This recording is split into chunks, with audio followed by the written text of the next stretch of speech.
Namaste, beautiful beings. In this video, I am so excited to share about a Magdalene Rose Pilgrimage that myself and beautiful beings went on in the south of France, discovering, rediscovering, uncovering the codes, the different codes of the colors of the roses, understanding Christ consciousness in a new way, doing ceremonies in caves, initiatory rites in different bodies of water, in caves, in very sacred places, sacred mountains, sacred lands. And excited to share a little bit about the musings from that experience, as it's so vast, so deep. It's really infinite. And today I will share a little bit about the discoveries, and mostly about just the discoveries of my deeper understanding of the roses, the rose codes, but more specifically the colors, and breaking it down. What does the yellow rose mean? What does the red rose symbolize? What does the pink rose symbolize? And what does the white rose symbolize? And then finishing off with just like the understanding of what Christ consciousness is, and the understandings that I myself came to terms with on this beautiful sacred pilgrimage. So if you're watching this and you're familiar with the power of the rose, and beautiful, if perhaps the rose is appearing in your life and you're noticing that, it's not by coincidence. The rose is a beautiful, powerful symbol. I call it a yantra, a portal that has the power to activate and shift your consciousness.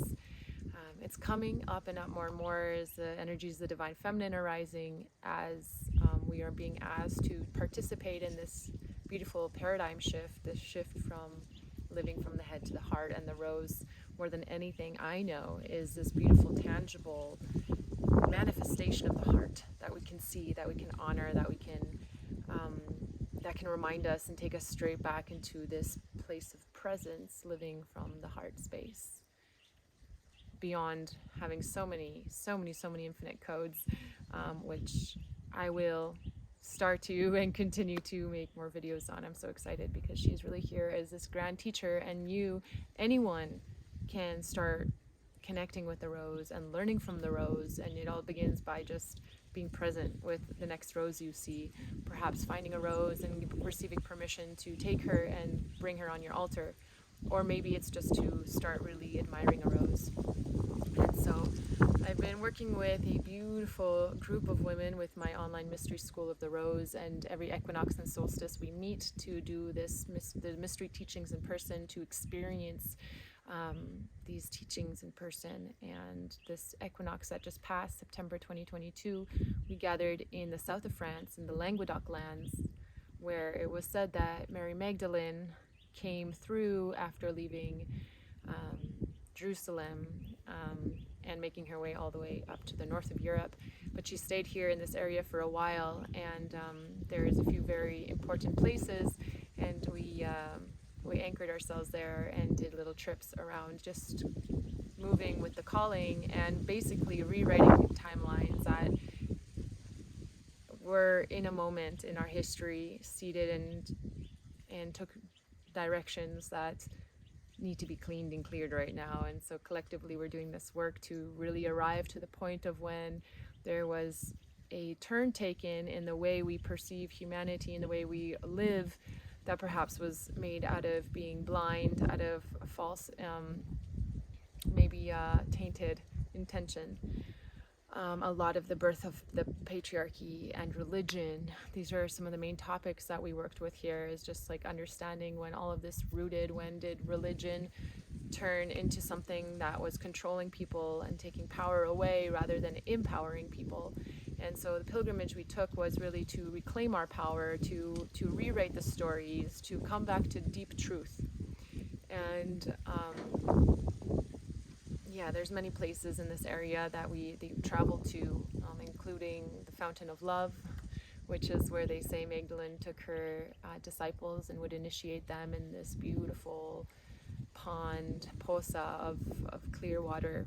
And with the water, with the power of water, with the power of Oshun, baptizing them into their highest self, their truth. These are all initiations to, and water is a huge medium of coming into initiation of spirit, especially baptism, and not baptism as we know it in religion, but rather baptism as in baptizing ourselves to be born into who we truly are, remembering who we truly are, committing that much more deeper into stepping fully into who we are meant to be, who we are, what we came here for, our mission, our purpose, and not just remembering that, but committing to take action in alignment with what we know is true, who we know is true, who we are. So that was really beautiful part of it. Very intuitively, the Mystery School of the Rose obviously is, we work a lot with the rose, a lot about the divine feminine energy, coming back to the heart, and like I said, many little teachings of the rose, but it comes back all the way thousands of years ago, even before the time of Magdalene and Jesus, even before the times of Great Egypt as we know it, really the foundation of this earth. And a lot of the information was brought down through different star beings who decided to incarnate as whatever version of human it was at that time. And this lineage goes back to really seeded mostly from the Syrians, and then Isis, the lineage of Isis, and then many divine feminine leaders follow this, like we were not worship them, but we really review their stories and learn from it. And now today we are all the Magdalenes. We are all those waking up to our highest potential and fiercely standing up for our sovereignty. That's what this is all about. We are living in a moment where it is safe to share our truth. Well, so grateful that for many of us it is safe to share our truth, and many prayers. This work is not just for ourselves, this work is for the planet, and many prayers for those people, those women especially, who are standing up for their rights and their freedom and their sovereignty, and it's still not safe. So this is the work that we are doing together through prayer, through remembering, through arriving back to moments where timelines where we're completely, the word escapes me, but just tainted.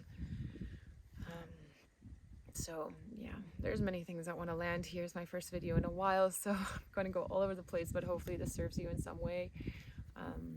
I want to share a little bit about the roses. So just briefly, but if you are on this path of the rose, here's just a little downloads that were received about each rose. We started our pilgrimage working very closely with the light pink rose. And this one to us was all about softness and rest and nourishment and friendship, community, and really tenderness. So we started with that, going to this very beautiful place in the Languedoc lands. It was this beautiful maze in the forest. It literally was the land of the fairies, and it was perfectly matched with this light pink rose. And we did a ceremony in the forest. We created an altar. We worked with the light pink rose, just calling upon us rest, and literally all of us fell asleep on the earth. It was as if our bodies became 10-ton bodies and were being sunk into the ground, into the earth, and this depth of rest happened that you can't possibly imagine. And the pink rose really is here to help us in those moments when we need to restore, when we need to slow down, when we need to come back to presence, when it's time to really pause and soften, and lots of self-love and self-care. It's always important, but there are really moments in time when perhaps there's just been a marathon of events going on where it's like, okay, time to slow down. And actually, if I were to relate to one of the roses right now, I'm definitely in a moment of the pink rose. It's been a long fall season of retreats and pilgrimages, and I'm in a place of beautiful nature now in the south of Spain where it's time to fully rest. Really. So that's the pink rose. If you are calling in return to the parasympathetic nervous system, which is where all the magic is actually, and that's why we begin with it, because to do anything else, it has to come from this place of deep rest, this deep place of presence, this place of softness, this place of just stillness, and to receive that stillness, we have to slow down, we have to make ourselves not busy, we have to give ourselves permission for, I don't know how, as long as possible, to just like be with nothing and wake up without rush, do our practice still, move our bodies, be in stillness, but really nothing, no more to-dos, just really to be here, to land, to soften, to slow down, to come into the parasympathetic nervous system, because it's in that space where we can arrive into this depth of presence, which is where we connect with our highest self, with our divine channel, with unconditional love, which is where all the magic comes through. So we worked with the light pink rose for a while. And so invitation, if you're calling that into your world, and I would believe that many of us can start there, to be honest. If you're living life in the city with,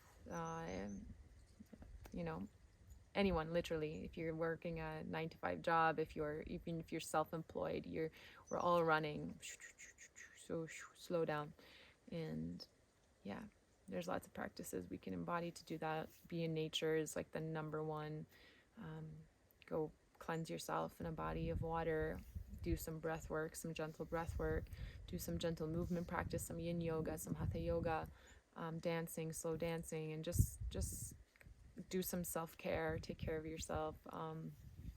And yeah, so that's the pink rose, the light pink rose. And she's just, when you bring her into your home, her essence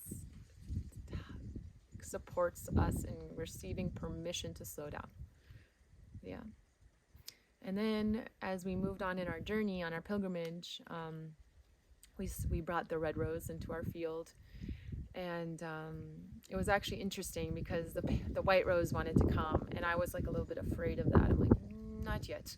Let's work with the red rose. And it was a very interesting process. They kind of work together, but the red rose is us back in our power, strength, royalty, regalness. I'm here, have arrived, in service, in queenship, in all these beautiful, like the red rose is just so royal and so powerful, and at the same time so fierce. And on this day we did a blessing to the earth, showed our gratitude. Actually, that's one big piece of the pink rose, is like deep gratitude and deep forgiveness. Side note, we did a lot of forgiving with the pink rose, because, let me just go back there because it's a big one.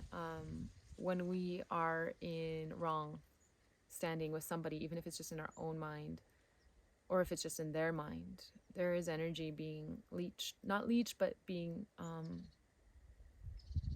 slowly leaving you in the direction of that tanglement. And in order to prepare ourselves for the red rose, we have to call all of our energy back, all of our energy that we've given away or left behind, back into our bodies, back here.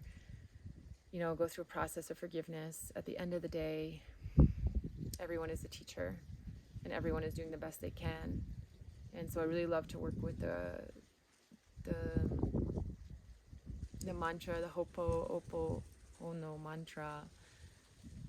I'm sorry, please forgive me, I love you, thank you. And placing whoever needs to be forgiven, or vice versa, into a golden sphere of light, and really showering that person, that heart to heart with love, and then really reclaiming our whole self back and not letting our energy be dispersed into other directions. So that's a big part of that forgiveness, and gratitude too for the teachers that they were in our lives and maybe continue to be in our lives.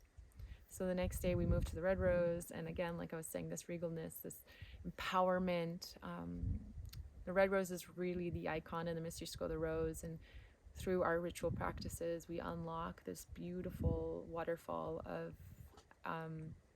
processes that eventually brings us to our divine feminine leadership. And the first one being remembering who we are, the second one reclaiming our sovereignty, because when we know we are the embodiment of the divine, nothing of the lower room, nothing of low vibration can literally exist, can survive in this new level of vibration that we hold.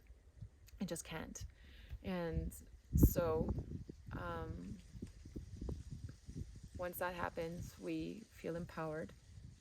We are sovereign. We feel empowered. We unlock our creativity. And then we show up as the leaders that we're meant to be in this beautiful time on earth, because it's an important moment. It's really, really beautiful, actually. All of us awakening and reclaiming the knowing of who we are, reclaiming the real Christ teaching, which is that the Christ lives within us. The Christ is divine unconditional love in our hearts. And we can live that through deepening into deep, deep, deep presence, coming with the pink rose into rest, relaxation, slowing down, and then arriving at remembering this red rose that we are, this beauty, this fierce, this empowered queen that we are. And in that day, we actually sat with the beautiful plant medicine teacher, ayahuasca, on the equinox, in the middle of this amazing Venetian pentagram of energy vortex in the Languedoc lands. Sacred Mount Bugarash is one of the 5 points of this place near the city of Rennes-le-Château, where the Da Vinci Code was inspired from, because many sacred texts of the real Christ teachings were found there.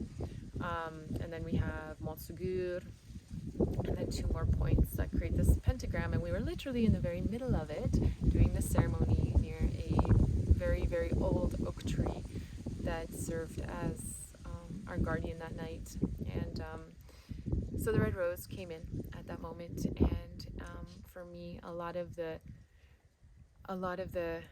Christ, a lot of the teachings of the mystery school, the rose, came through during an ayahuasca ceremony. A lot of the red rose teachings came through, and so for me, as sharing the teachings of this school, it's important to. Is this part of the school? It's part of the mystery teachings. It's not part of every mystery school, but at least for my path, for this path, it's something very important. I feel like Grandmother Ayahuasca is a very powerful plant ally in this moment of time here to support us in waking up and shifting consciousness and elevating the collective human mind and heart. So we worked with her, and the red rose felt appropriate. My fear around the white rose, because often in these plant medicine ceremonies there's a type of death that happens. So the ceremony went from about 10 p.m. into the next day, where then we brought the white rose in, and the white rose, some of us experienced a form of death of ego, but in a way it was so sweet. We were a group of women. We had my partner Jose, who so grateful for, beautiful embodiment of the divine masculine there to hold that pillar and to show us this epic force of divine union. And to me, mastery, the red rose is mastery, and mastery is the mastery of our divine masculine or divine feminine, and about the divine weaving and harmony of those 2 energies. So it was beautiful to have him in the space. And we also had a teacher of mine, Shipibo lady Delcy from Peru, who came and works with the rose for a very long time. It was an interesting process to integrate all of these beautiful cultures and energies together into the space that was so filled with sweetness and nectar and power and strength and laughter and sorrow and remembrance, empowerment, creativity. Yeah, it was just really amazing. And the white rose, so yeah, many words that came through there for the red rose. She is regal, she is divine, she's empowered, she's sovereign.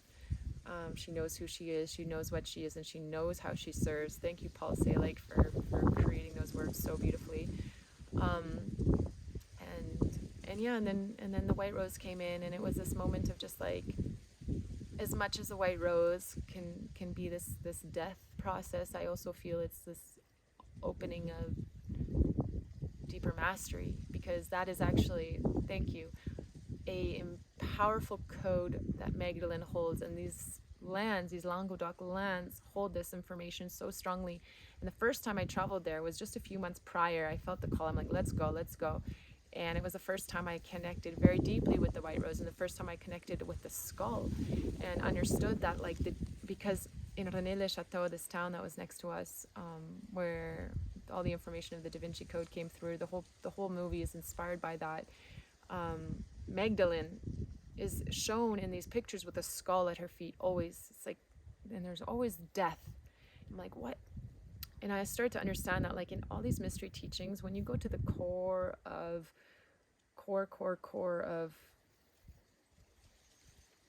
human existence, consciousness, why we're here, our purpose, it's when we decode everything and detangle everything, we realize that one of the greatest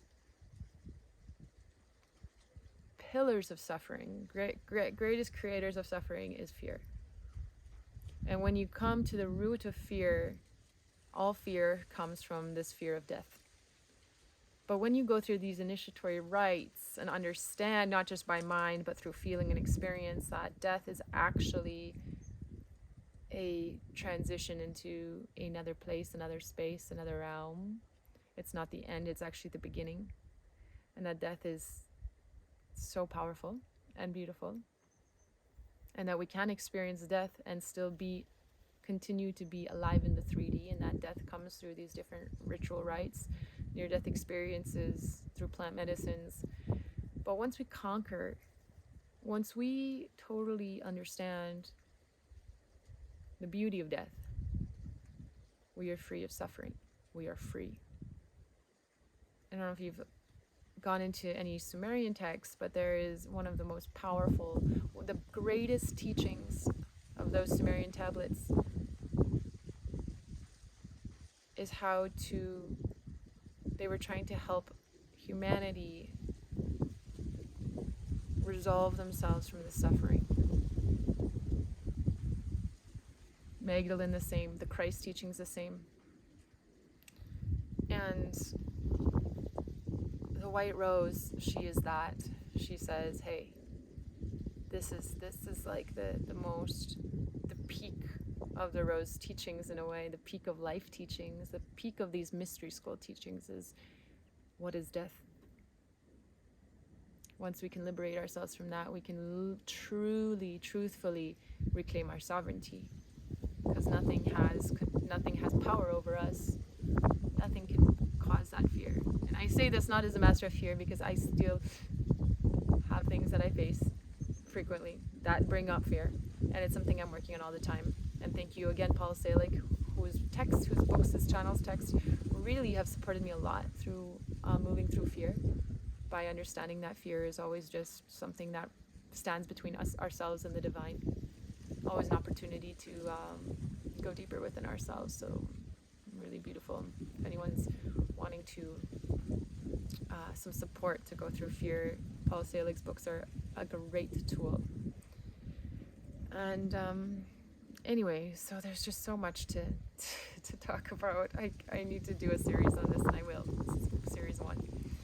Just as a summary. So pink rose, red rose, white rose, and then we worked again with the red rose to integrate all these teachings. It's almost as if like the red rose was like we were an embodiment of the 3D, and then the white rose came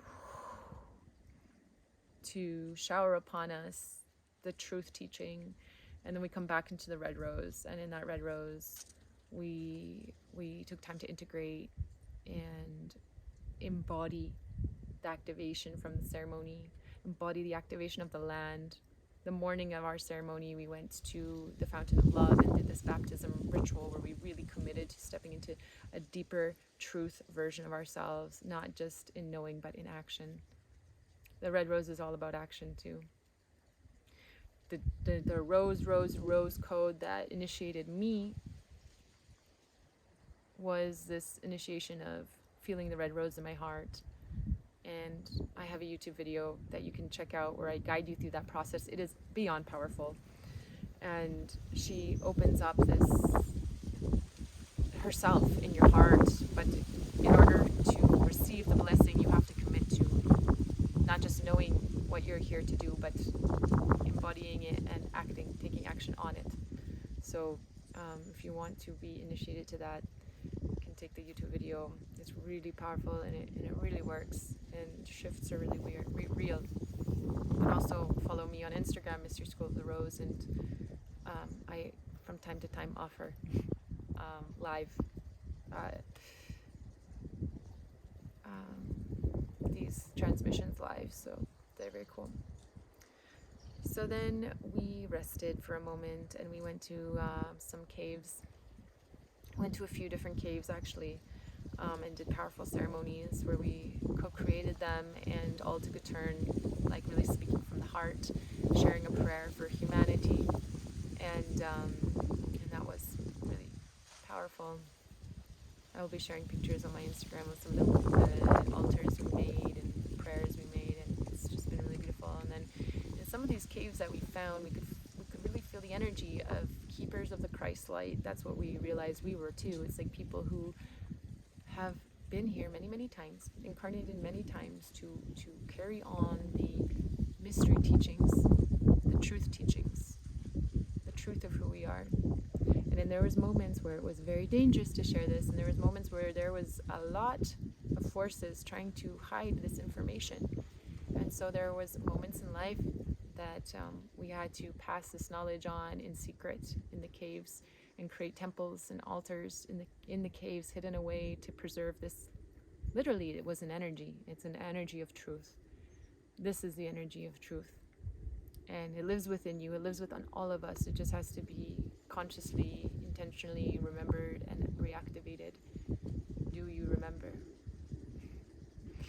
Do you remember who you are? Beyond the suit of your body, beyond the suit of your job, beyond the suit of being a mother, father, brother, sister, best friend, partner. And at the end of the day, we realize that we are all a expression of the divine. And that is one of the core Christ teachings. Like, we are the Christ embodied. All the magical acts that Jesus Christ did is very possible for each one of us. We have to believe it. We have to embody it. We have to live it. Live from our hearts. Make that shift from the head to the heart. Pray for the answers. There's infinite tools. I can do another 20 podcasts on how.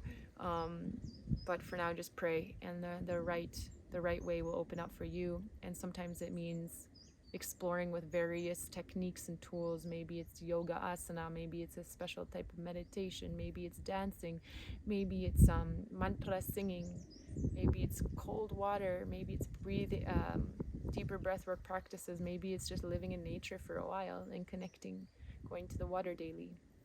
There's many techniques. We're so blessed. So yeah, just pray for your way to come through, and it will. And be open to navigating the journey, because you will receive different methods that will work and maybe not work. And it's up to you. It's up to you to find what works for you. Then we continued our journey. It was amazing. Played songs in different caves and activated remembrance in ourselves. Really, when you're pilgrimaging, you are remembering who you are through sacred prayer, in walking. And as we remember who we are, we give permission to Mother Gaia to also remember parts of herself that have gone dormant. There is a lot of our DNA that is asleep. And when we consciously pray, when we consciously walk these sacred lands, we reawaken these parts of ourselves, and it's so profound, it's so beautiful. And we also let the earth shift in that consciousness with us. And finally, we've kind of did some other things, but completed some of our journey at Mont Segur, which was, they say, the last Cathar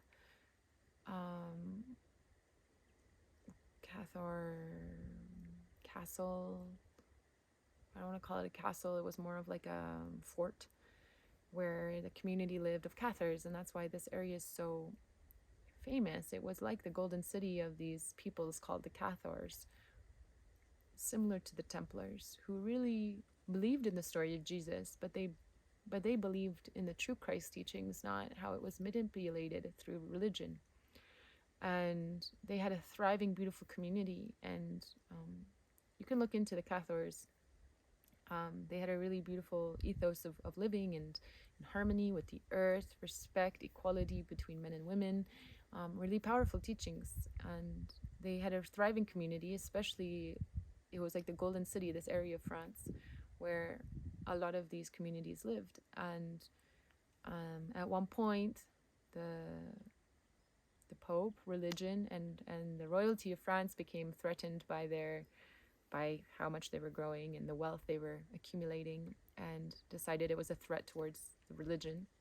So they announced that they were going to basically massacre all of them, But they gave them a choice. If they converted to their religion, they would be fine, but if not, they would kill them. And this Montségur, this which is now a ruin of their fort, they say was the place where the last Cathar was killed, and they burned them. So there's a lot of darkness on these lands as well. That's why we went back to remember and rewrite and reclaim. And actually, before I finish that story, there is a myth that says exactly 700 years ago, the Cathars said, we will be back. Well, we will not. Yeah, we will be back, basically. We'll be back in 700 years. Our consciousness will be remembered. Our essence will be remembered. Our writings, our scripts will be remembered. And it was exactly 700 years, basically, this year, last year, next year, like this time frame, which is when this emergence of the Cathar remembering is happening.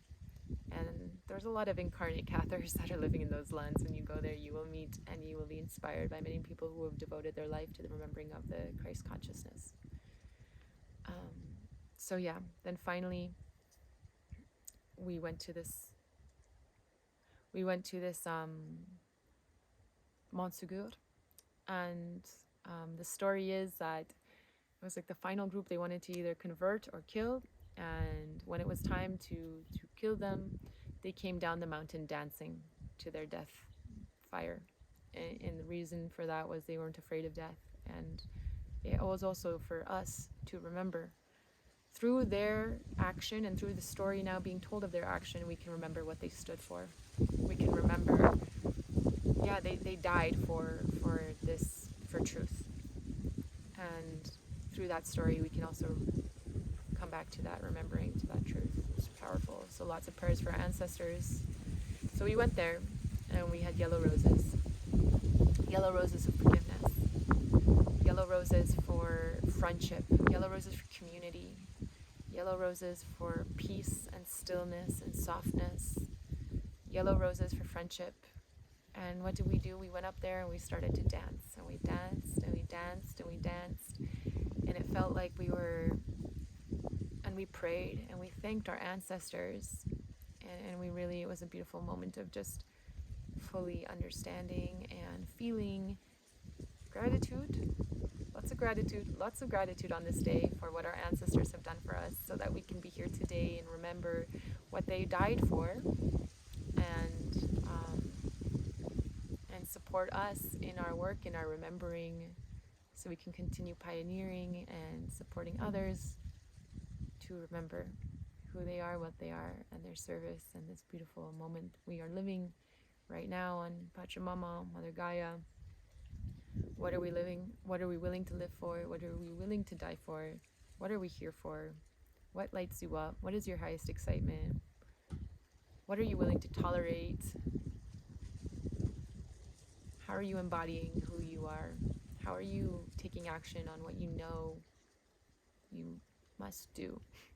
There's a responsibility to being awake right now. And yeah, I will save Christ consciousness for another video. But for now, that was just a little summary of how we worked with the roses and how they beautifully guided us. Yeah. So thank you so much for listening. If you have any comments, please feel free to share in the comments below. Follow me on Instagram, Mystery School of the Rose, and yeah, nice to connect in this space. Aho.